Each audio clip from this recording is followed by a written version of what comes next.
The package. Welcome. Let your body settle. Let the weight of the day release. Slowly, completely. Take one breath in and let it go. To give you something that has been on its way for a long time, traveling carefully, arriving exactly when it should. Close your eyes and listen. This is the story of the package. Chapter 1. Arrival. It came on a Wednesday, which is the most ordinary day of the week. Not the beginning of things or the end of them, not the day anyone expects something significant to arrive. Just Wednesday. Gray and quiet and entirely itself. Nora was 38 years old, and she had lived in the same apartment for 7 years, the top floor of an old building on a street lined with plane trees whose roots had slowly, patiently, over decades, lifted the pavement into gentle waves. She had come to love those uneven pavestones, the way they made every walk down the street a small negotiation with something older and more determined than herself. Her apartment was the kind of place that had become entirely her without her quite deciding to make it so. Books everywhere, a kitchen that smelled of coffee and something herbal she kept in a pot on the windowsill, a reading chair by the window that had a permanent indent from years of her sitting in exactly the same position with her legs tucked under her in exactly the same way. She worked in a bookshop 3 days a week and translated documents from French and Italian on the others. Quiet work, careful work, the work of finding the right word, the precise one, the one that carries not just the meaning, but the feeling behind the meaning. She was, by any reasonable measure, content. Not happy in the loud sense, not dancing in the kitchen happy, but content in the deep sense. Settled, the way a house settles, the way water settles, finding its level and staying there. The package arrived while she was at the bookshop.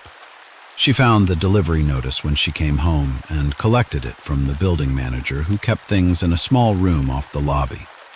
He handed it to her with the mild curiosity of a man who notices things but has learned to keep his observations to himself. It was not a large package, perhaps the size of a shoebox, wrapped in brown paper tied with string, the old-fashioned kind of wrapping that nobody uses anymore. The paper was thick and slightly waxy, as though it had been made to last. She carried it upstairs, set it on the kitchen table, and looked at it. Her name was on the front, Nora Voss, and her address, written in handwriting she did not recognize, careful and clear and slightly old-fashioned in its letter forms, the kind of handwriting that had been practiced. But it was the return address that made her go still, because the return address was also her name, Nora Voss, and her address, the same apartment. And in the top left corner, very small, a note in the same careful hand. Do not open until you are ready to be still. Chapter 2.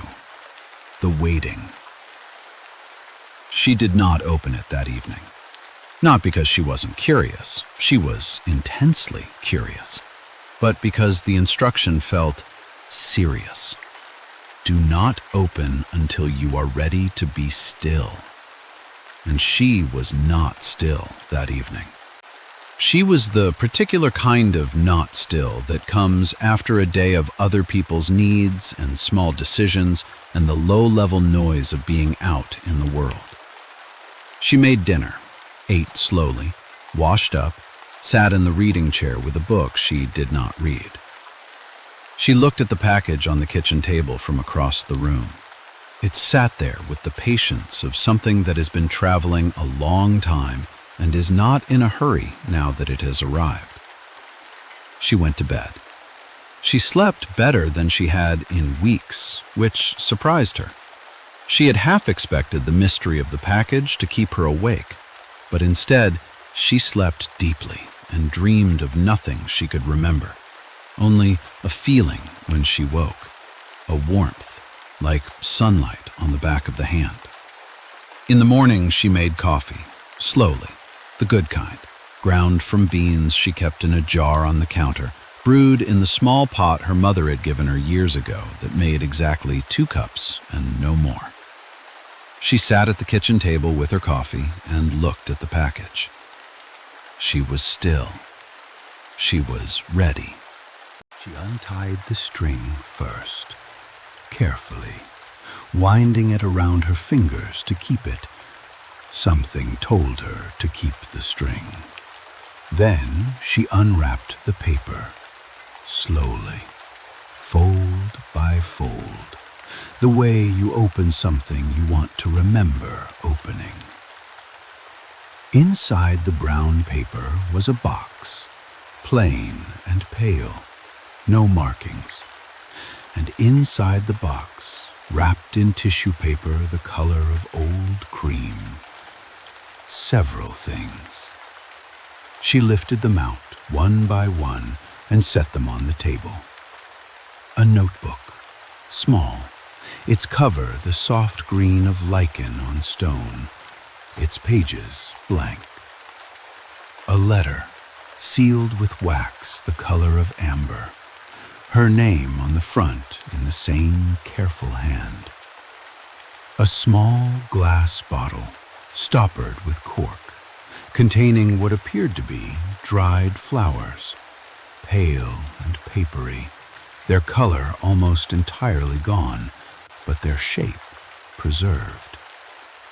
A photograph, old but not ancient, perhaps 20 or 30 years old, showing a woman she did not recognize standing in a garden in summer light, laughing at something outside the frame, entirely unaware of being photographed, entirely herself. And at the very bottom of the box, folded small, a piece of paper with a single line written on it. Everything in this box is already yours. You simply haven't found it yet. Nora sat at her kitchen table for a long time. Then she picked up the letter and broke the wax seal. Chapter 3. The Letter. My dear Nora, I am writing this to you from somewhere further along the road than where you are now. I cannot tell you exactly where or exactly when, only that I am well, and that I wanted to send you some things that I think you need right now. Things that helped me, things I wish I had been given earlier. I know you are content. I know that word fits you like a coat you have worn for a long time and stopped noticing. But I also know, because I was you, that content and fully alive are not always the same thing, and that somewhere under the contentment there is a room you have not opened in a while. You know the room I mean.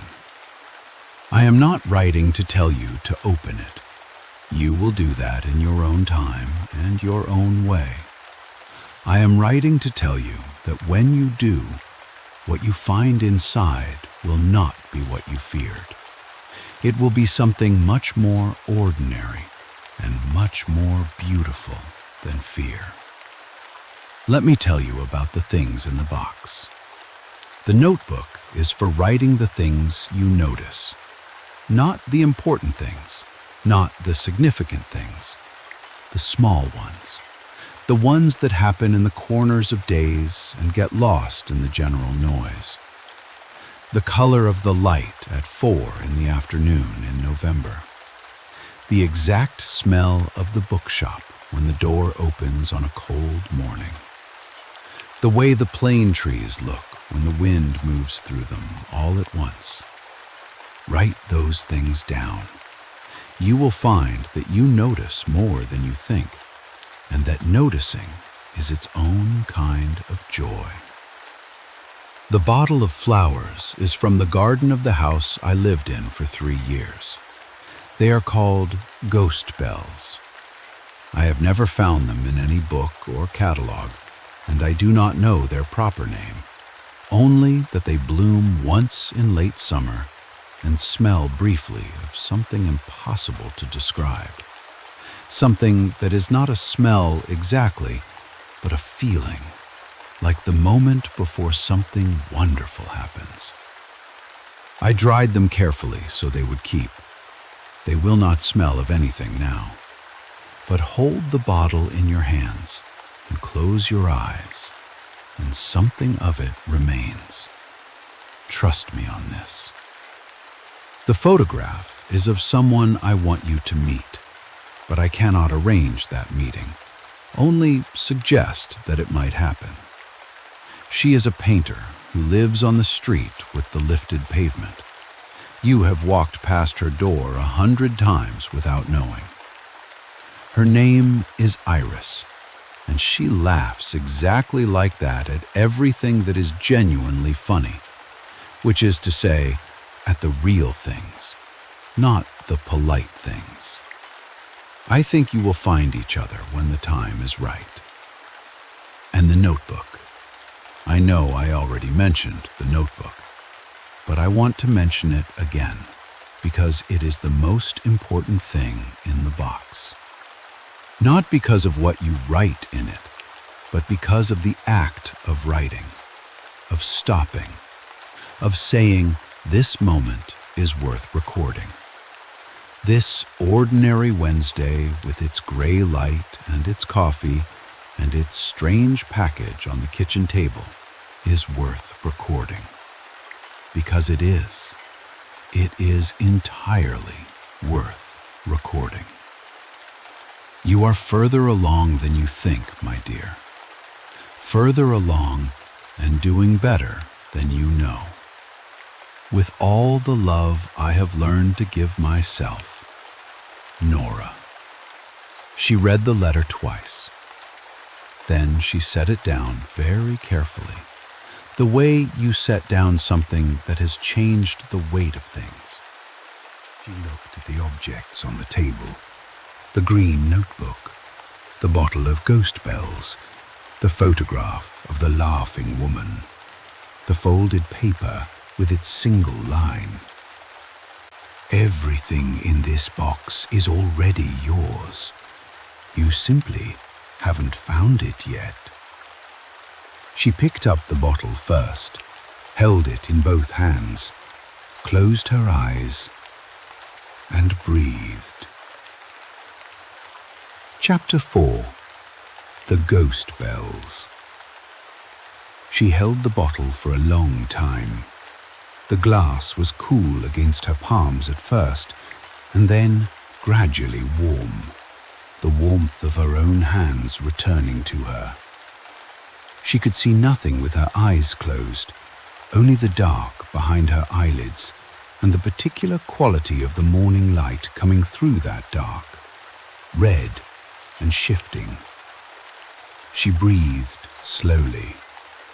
At first, she felt nothing except the bottle, its weight, its smoothness, the slight give of the cork under her thumb. Then, something. Not a smell. The letter had been right about that. The flowers had no smell anymore. But something, a quality in the air around the bottle. A warmth that was not the warmth of her hands. Something older than that. Something that had been preserved in the dried petals along with the shape. It was a feeling. The feeling of standing at the edge of something. Not a cliff or a precipice, nothing frightening. The edge of a field, perhaps, or the top of a gentle hill, with everything spread out below in the late afternoon light, and the particular knowledge that you are about to walk down into it, that what is below is good and real and waiting, and that you are ready, that you have been ready for longer than you knew. The feeling lasted only a moment, and then it was just a bottle of dried flowers in her hands, cool and light and ordinary. But the moment had been real. She was certain of that. She set the bottle carefully on the windowsill where the light would reach it in the afternoons, and looked at it there, the pale dried flowers against the glass, the morning sky beyond. Then she picked up the green notebook and a pen, and she wrote, Wednesday, grey light, coffee from the small pot, a package on the table that somehow knew my name, ghost bells that smell of the moment before something wonderful, the plane trees outside moving all at the same time in the wind, as though they have agreed on something. She wrote for 20 minutes without stopping, and when she put the pen down, she felt lighter. Not in the way of having put something down, but in the way of having picked something up, of having added something rather than removed it. She had not known writing could feel like that. She had spent years finding words for other people's meanings, translating, carrying things from one language to another carefully and faithfully, and it had never occurred to her to simply write her own. She looked at what she had written. Then she wrote one more line. I think I have been waiting for something without knowing what I was waiting for. I think it may have arrived. Chapter 5. The Bookshop. She took the photograph to the bookshop the next day, not to show anyone, just to have it near her. She tucked it into the pocket of her cardigan and went about her day among the shelves and the particular smell of the place. Old paper and new paper, and the slight mustiness of books that have been read many times and know it. She thought about the woman in the photograph. Iris, the letter had said. A painter, on the street with the lifted pavement. You have walked past her door 100 times without knowing. Nora had walked that street every day for 7 years. She knew the building manager's cat who sat in the lobby window. She knew the bakery on the corner and the woman who ran it, whose name she had never learned. She knew the plane trees and the lifted stones and the quality of the light at different times of day. But she did not know Iris, or had not known she knew. She thought about this in the way she thought about translation problems, turning it slowly, examining it from different angles, looking for the precise shape of the thing. There was a door on the street she had always noticed without stopping. A blue door, a particular blue, the blue of faded cornflowers, with a small window beside it that always had something in it. She had registered this vaguely on her walks without ever pausing to look properly. Always somewhere to be, always one more thing to do. Was that the door? In the afternoon, between customers, she took the photograph from her pocket and looked at the woman in it again, laughing at something outside the frame, entirely unaware of being photographed, entirely herself. There was something about her face that felt familiar, in the way that certain faces feel familiar before you have any reason for them to. A recognition that precedes the knowing. Nora put the photograph away, and on her way home that evening, she stopped at the blue door. There was a small card beside it, hand-lettered, the same slightly old-fashioned letter forms as the handwriting on the package. Iris Vane, painter, studio on the 2nd floor. Visitors welcome on Thursdays and by appointment. It was a Thursday. Nora stood at the blue door for a long moment. Then she knocked. Chapter 6. Iris. The woman who opened the door was not quite what Nora had expected. She was perhaps 60, with paint on her hands and her forearms, and a small streak of something ultramarine across her left cheekbone that she was entirely unaware of. Her hair was gray and pulled back loosely, and her eyes were the sharp, interested eyes of someone who looks at things for a living and has therefore gotten very good at it. She looked at Nora with those eyes. "I don't have an appointment," Nora said. "I'm sorry, the card said Thursdays." "Thursdays are for whoever turns up," Iris said. "Come in." The studio was on the 2nd floor, as the card had said, and it was extraordinary. Not large, but every surface alive. Canvases everywhere in various states of completion. The walls, where they were visible, were the color of old plaster. The light came through 2 large, north-facing windows in the particular way that painters seek out, cool and even and honest. The paintings. Nora stood in the middle of the room and turned slowly.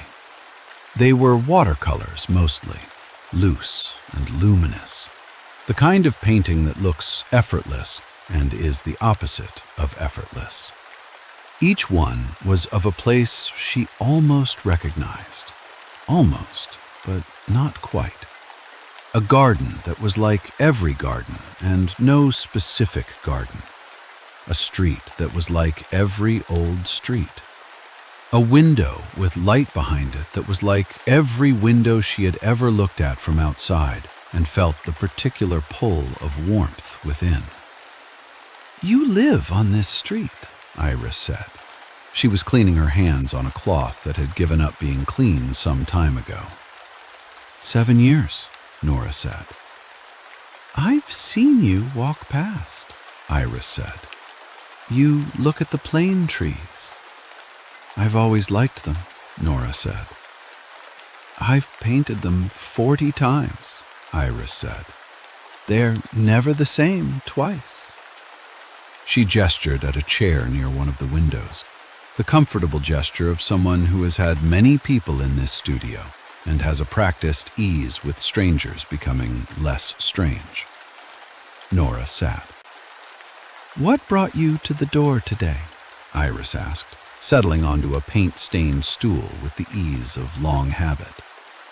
Nora thought about this. "I received something," she said, "that told me to..."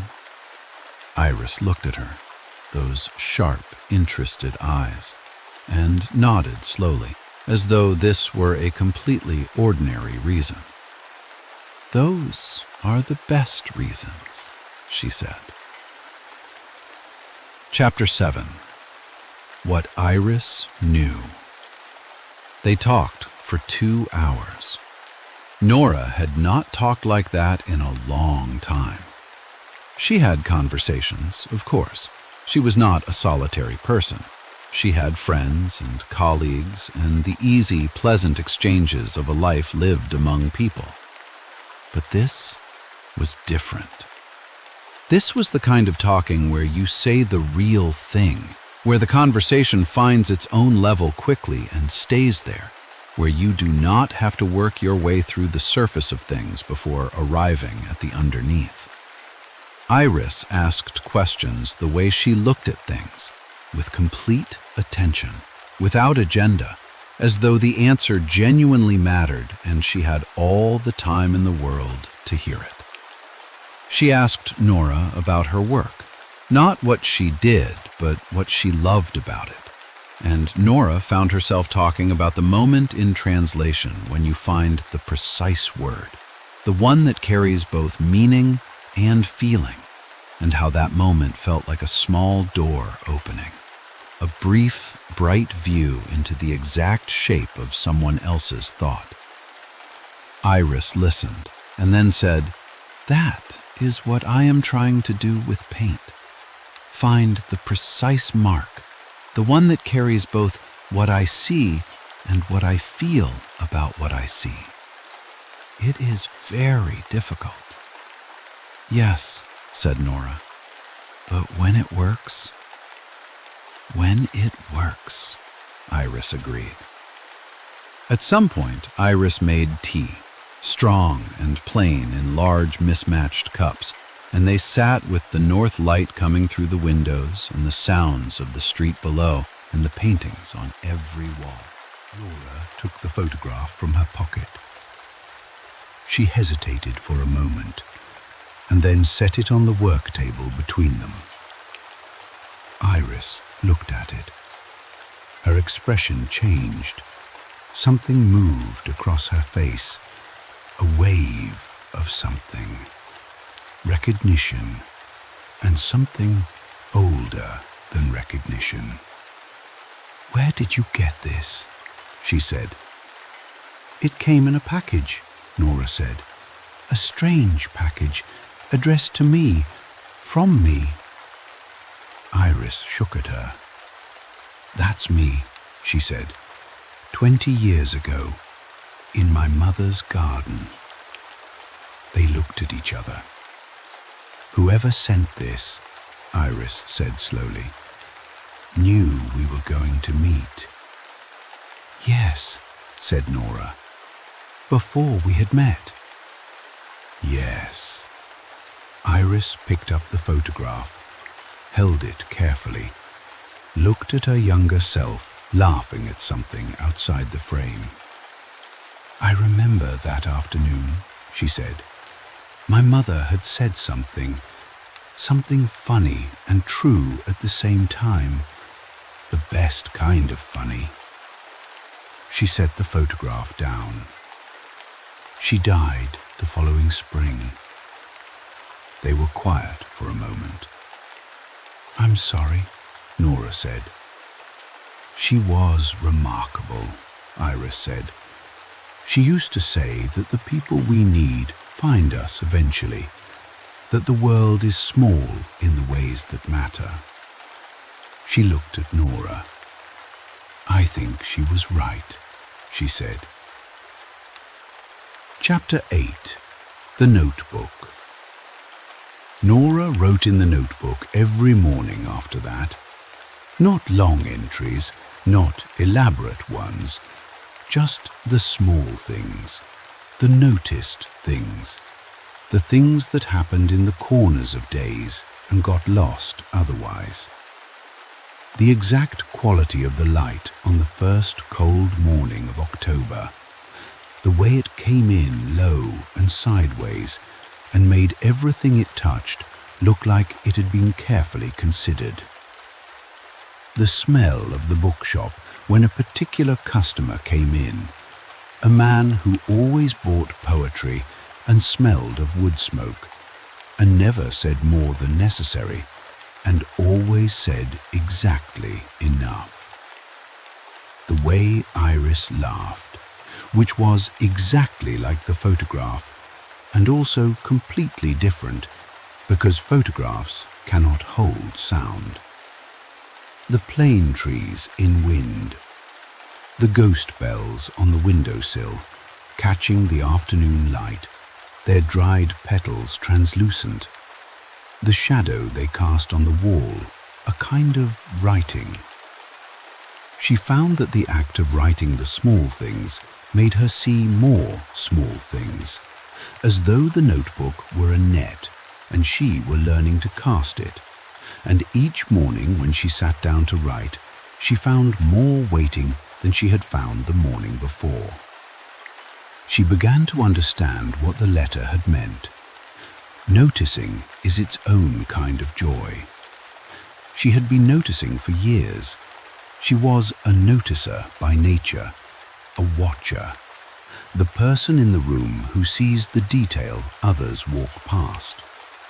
But she had been noticing without anchoring, the observations arising and dissolving like breath in cold air, real for a moment and then gone. The notebook anchored them. It said, this was real. This happened. This small, ordinary, extraordinary thing was here. And you were here. And you saw it. And it mattered. She filled the first notebook in 6 weeks. She bought another, the same size, but with a rust-colored cover, and started again. Iris came to the bookshop on Tuesdays now. Not to buy books. She had more books than shelves already, she said, but to sit in the reading corner with a coffee and draw in the small sketchbook she carried everywhere. Quick, gestural drawings of the shelves and the customers and the light through the shop window. Sometimes they would show each other what they had made, Iris's drawings and Nora's written observations. And there was something in the exchange that felt like translation, like what she did with French and Italian, finding the same thing in 2 different languages. One Tuesday, Iris showed her a small watercolor she had made from memory. The bookshop at dusk, the warm light inside against the blue of the window. A figure moving among the shelves that was and was not Nora. It was the most beautiful thing Nora had seen in a long time. "Can I keep this?" she asked. "I made it for you," Iris said. Chapter 9. The Room. The letter had mentioned a room. You know the room I mean. And Nora did know, had always known, had been aware of it the way you are aware of a door in a house that you pass every day without opening. Not because you have forgotten it is there, but because you have decided, without quite deciding, that today is not the day. The room was grief. Her mother had died 4 years ago, her father 3 years before that, and she had done what people do. She had grieved, and then she had put the grief somewhere manageable and kept going, had arranged her content and settled life around the edges of it, the way you arrange furniture around a thing in the center of the room that you have decided is permanent. But the letter had said, what you find inside will not be what you feared. It will be something much more ordinary and much more beautiful than fear. She opened it on a Sunday in November, not dramatically, not with ceremony.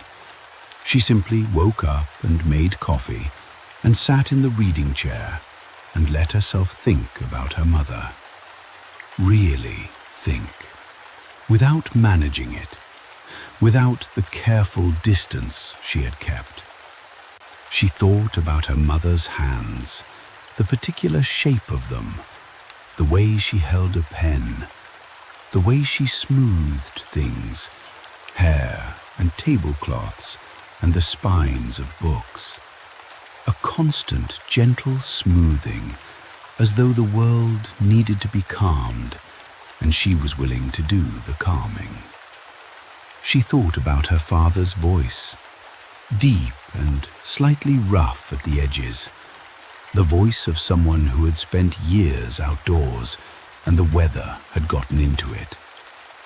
She thought about Sunday mornings when she was young, the specific texture of those mornings, the smell of coffee and newsprint, the particular quality of the light, her parents moving around each other in the kitchen with the ease of two people who had been in the same spaces for so long they had learned each other's rhythms, the way water learns the shape of a riverbed. She thought about all of this and let it be what it was. Not managed, not kept at distance, simply real. And the letter was right. It was not what she had feared. It was her mother's hands smoothing a tablecloth. It was her father's voice reading aloud from something in the evening. It was ordinary and beautiful and entirely itself.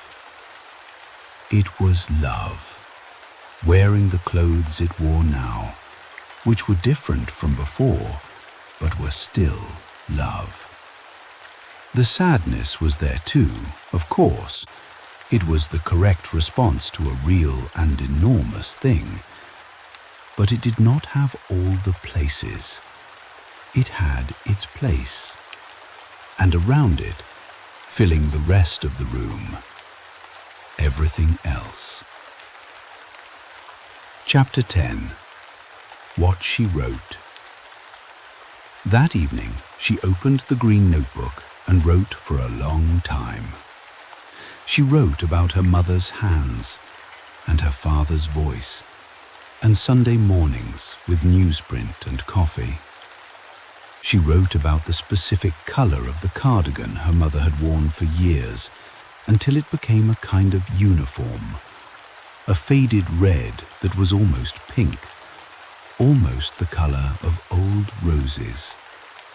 She wrote about the moment she had understood, really understood, that they were not coming back, and how that understanding had arrived not as a single blow, but as a slow accumulation, a rising water rather than a wave. She wrote about the ghost bells and what she had felt holding the bottle, that edge of the field feeling, that sense of being about to walk down into something good. She thought, now that she knew what that feeling had been pointing toward, not something ahead, something underneath.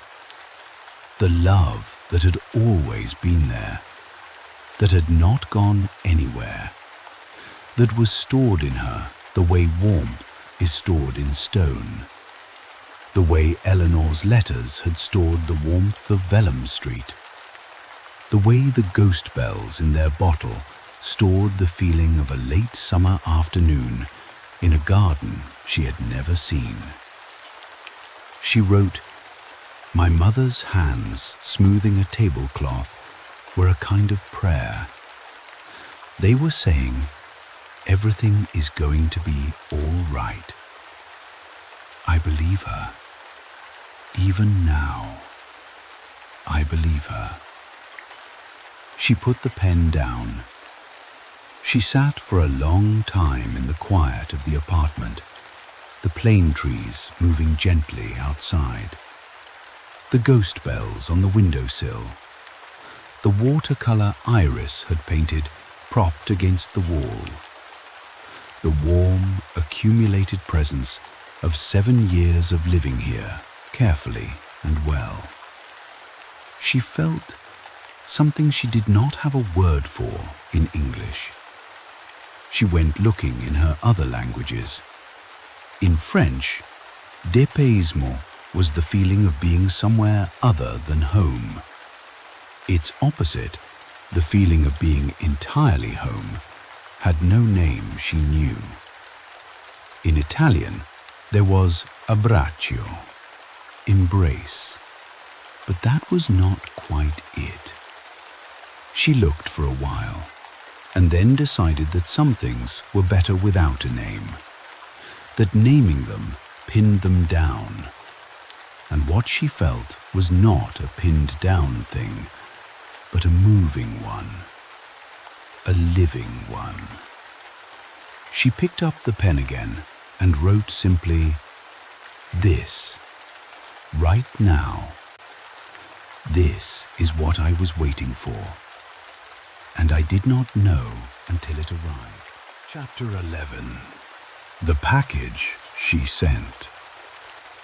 3 months later, on a cold, clear morning in February, she sat at the kitchen table with a box in front of her.